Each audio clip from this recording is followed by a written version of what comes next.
ఆ ప్రేమను ఎవరూ ఆపలేరంట. దేవునికి స్తోత్రం. హల్లెలూయా. ఆయన ప్రేమ అయి ఉన్నాడు. ఆయన మనతో ఉన్నాడు, మనలో ఉన్నాడు. ఈ రాత్రి కొన్ని మాటలతో నీతో మాట్లాడాలని, నిన్ను బలపరచాలని, నీ కుటుంబంలో గొప్ప కార్యం చేయాలని ఈ రాత్రి నువ్వు అనుకుంటున్నావో లేదో తెలియదు, కానీ గొప్ప ఉద్దేశం ఆయన ఎప్పుడో జగత్ పునాది వేయబడక ముందే నిన్ను, నీ కుటుంబాన్ని ఏర్పాటు చేసుకున్నాడు. ప్రియులారా, ఆమేన్. ఆయన శాశ్వతమైన ప్రేమతో నిన్ను ప్రేమిస్తున్నాడంట.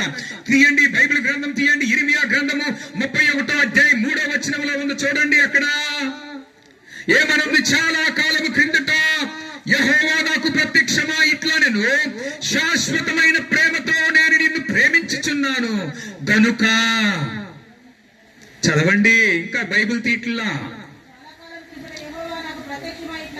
ఇట్లా, నేను శాశ్వతమైన ప్రేమతో నేను నిన్ను ప్రేమించుచున్నాను గనుక విడువక నీ ఎడల కృప చూపుచున్నాడు. దేవుడు ఇలా అనడం అంటే, నీ ప్రేమ తగ్గినా కూడా నేను తగ్గనంటున్నాడు ప్రభు. ఆమేన్. నువ్వు ప్రేమించకపోయినా ఆయన ప్రేమిస్తాడు. నువ్వు హృదయంలో జ్ఞాపకం చేసుకోకపోయినా ఆయన నిన్ను జ్ఞాపకం చేసుకుంటాడు. నీ కష్టం బట్టో, నీ బాధన బట్టో, నీ వేదన బట్టో నువ్వు ఒకవేళ దేవుడు నన్ను మర్చిపోయాడు అని అనుకుంటే పొరపాటు పడుతున్నావు. చెల్లి, అక్క, తమ్ముడు, అన్న, ఈ రాత్రి ప్రభు చెప్తున్నాడు, నేను నిన్ను మర్చిపోలేదు, శాశ్వతమైన ప్రేమతో నిన్ను ప్రేమిస్తూ ఉన్నాను. అందుకే ఆ మాట చివరిలో ఉంది. నిన్ను ఏమనుంది? విడువక నీ ఎడల కృప చూపుచున్నాను. ఆమేన్. అసలు కృప కావాలి మనిషికి. బ్రతుకుతున్నామంటే కృప కావాలి. ధైర్యముగా ఉంటున్నామంటే కృప. ఆహారం తింటున్నామంటే కృప. ఈ రోజు బ్రతుకున్నామంటే దేవుని కృప.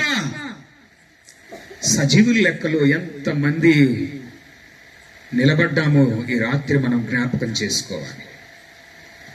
ఎంతో మంది మనకంటే యోగ్యులు, భక్తులు, మనకంటే శ్రేష్ఠులు, ఘనుమైనటువంటి వారు, గనులు ఈ రోజు లేరు. వారికంటే మనం గొప్ప వాళ్ళమని కాదు. కేవలం ఆయన శాశ్వతమైన కృప మాత్రమే, ఆయన శాశ్వతమైన కృప మాత్రమే నిన్ను నన్ను ప్రేమిస్తూ ఉంది. నువ్వు దూరమైనా కూడా నేను దూరమవునంటున్నాడు. నీ ప్రేమ తగ్గినా ఆయన ప్రేమ తగ్గదంటున్నాడు.